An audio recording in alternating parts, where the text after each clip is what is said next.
I first heard about VITA 2 winters ago from John and Steve. I took Intro Architecture with Steve.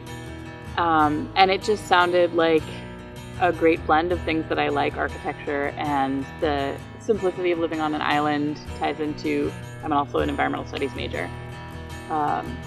And it just sounded really cool. And then I came last year and loved it and never really thought about not coming back. So that these panels could come together and potentially be able to flatten, but I also wanted to create it so that this could stack. So if you can imagine, you could invert this and have another one so that you could stack at least two. I love living this way. I don't know, it gives you time to slow down and really appreciate every moment. You're not going all the time. Any opportunity I have to kind of live like this without electronics, without distractions like that, I always take it because, I don't know, I kind of have this romantic notion of we all used to live like this, why can't we return to this? It's different than a classroom. When a classroom, it's all sometimes it get a little competitive to actually present a better design or sketch, but then when you're designing to build something, it's a collaborative effort to make a good thing, not for you, it's an offer to people. Right. And that one makes it really beautiful about this project. Yeah. This is my second time at VITA, and I came last year when we built the farm stand, and for me it was just a lot of fun sort of actually putting things together with my hands. And a lot of times, what's happened, I guess, so far in my education is that I haven't actually done many things where I've designed something and saw it put in action. And so I really like that concept of, a design assembly. You can see this little indicator will line up, and then you got to tighten that guy down so that it won't move. So this saw has a button. I didn't realize how much face time everyone would have.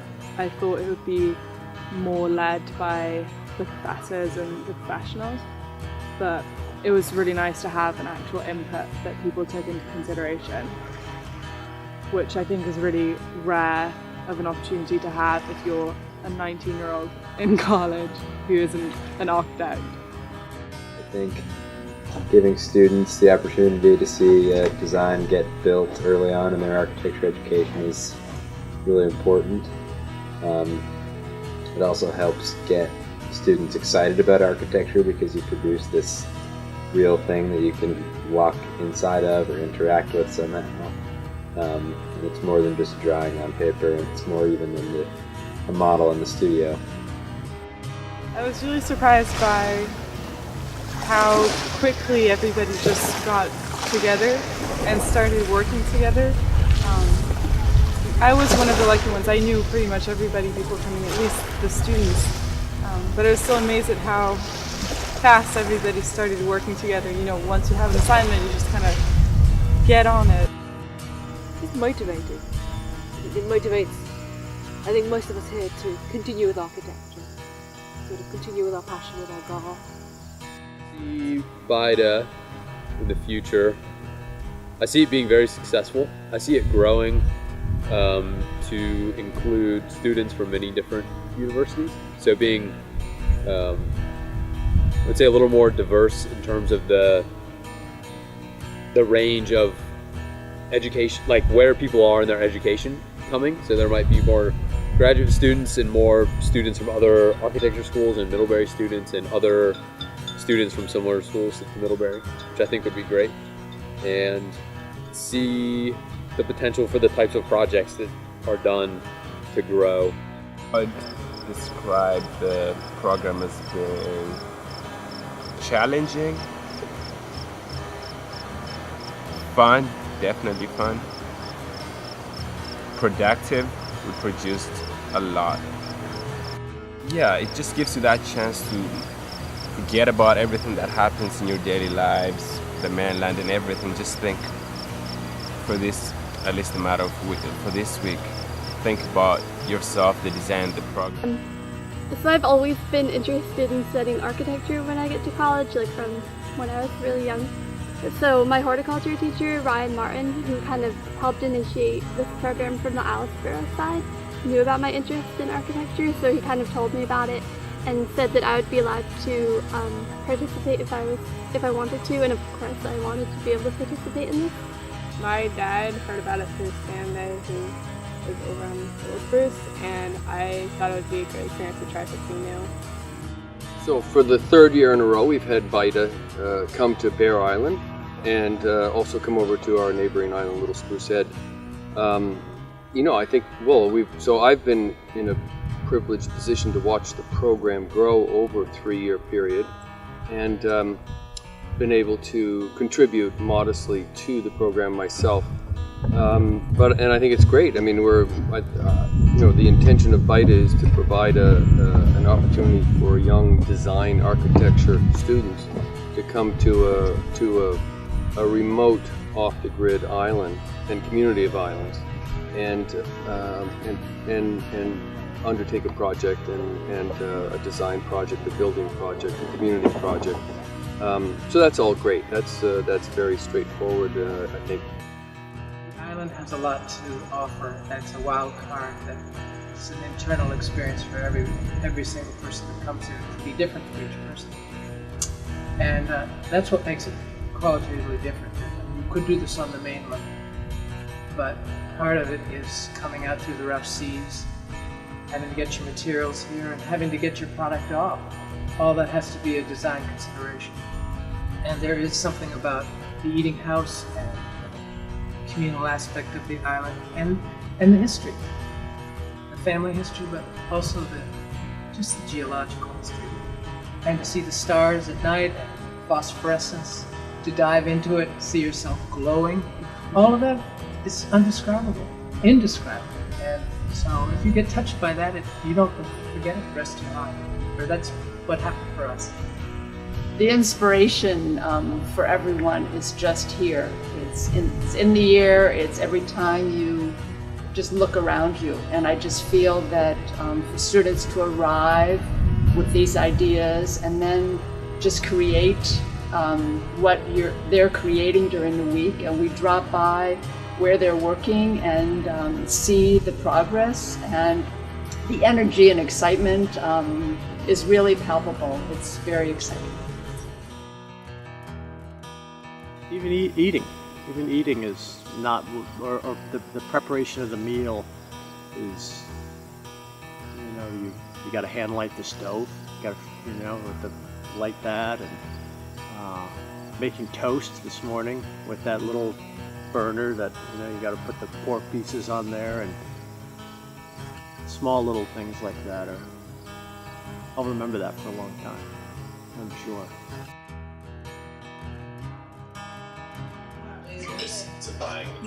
And also good for your sometimes my mom has like a spoonful of honey. Like when you come out from New Zealand, I recommend.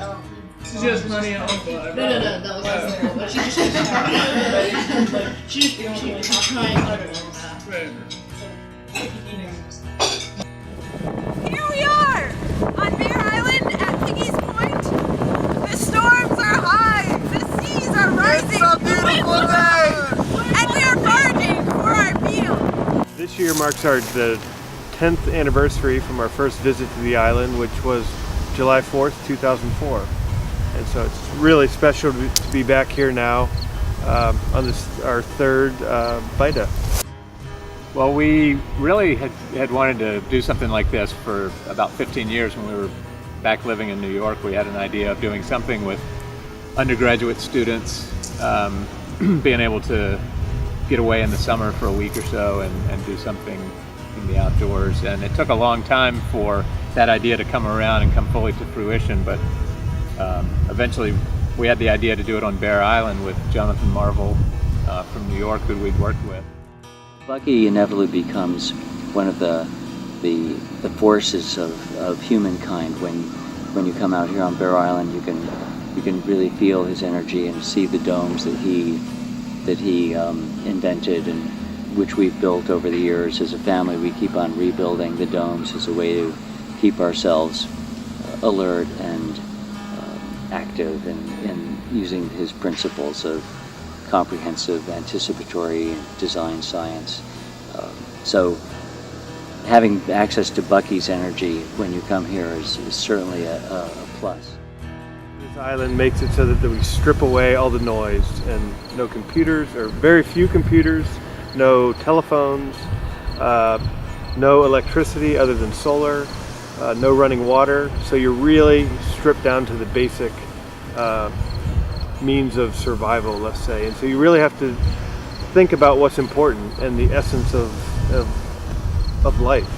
And we think when you can bear things down to the simplest form, you really get the best design. So what better way to do that than on an island? Yeah, on an island you have to live lightly.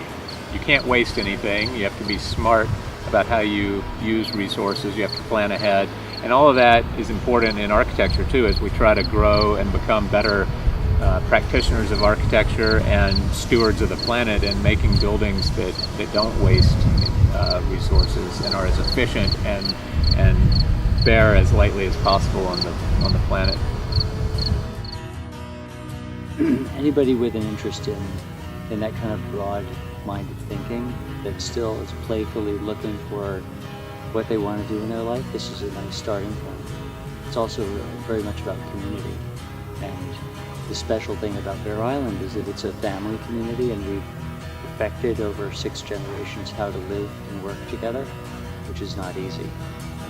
So the idea that you have to have consensus becomes part of this interesting design effort where there is no one person leading the design and construction. It's really a matter of coming up with an idea together, using a discussion-based dialogue mechanism to arrive at a solution. I wouldn't say it's designed by committee, but I think that the best idea seems to always float to the top, and through discussions and dialogues, every step of the way, from kind of the bigger picture to the small details of the construction. Everyone worked incredibly hard on that BITA 2 to get the farm stand to deliver that, and we did it. We pulled it off. It's the camaraderie and how everyone we set this common goal. We have no idea what we're going to come up with in terms of a design, and to do that in 2 days, essentially, order all the material, and then everyone just come together and make it happen. And what's great is you really see that design is fluid, and you may think you have everything figured out on the drawing board, and when you're calling on the phone to order this material, but when something comes the wrong size or you don't get enough, it's getting a consensus and sort of what do we do, and not losing the vision of the design, because that is really important.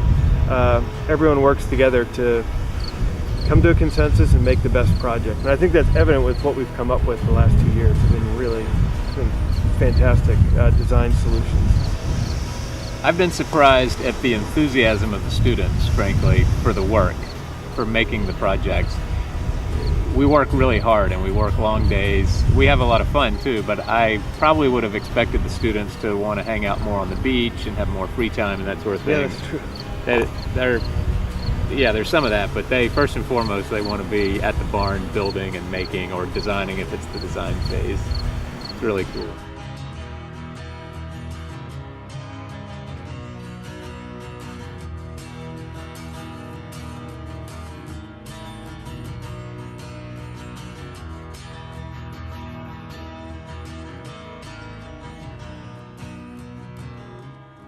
I think that one of the best things is the opportunity for people who don't know enough about architecture, but they know enough to want to get their hands dirty with a week-long design build process. So you get the design intensity for the first 2 days, and then you get a building and project, and equally intense for 3 days. So it's really the best of both worlds. Anybody who's interested in design and architecture and sustainability and the environment would benefit from this. I want to add that it's, despite my wishing you to be running around the island aimlessly, it's been wonderful. It is a wonderful experience for all of us to be able to be sharing this with you, even for a limited time.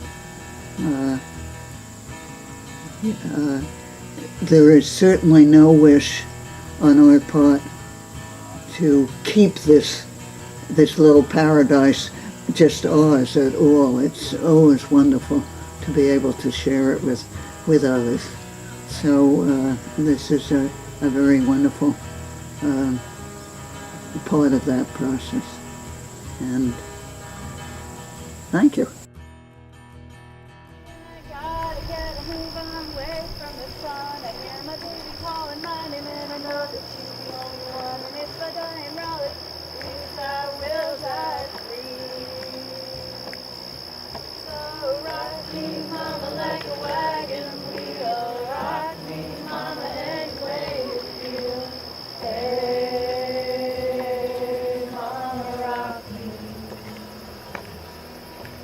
Rock me.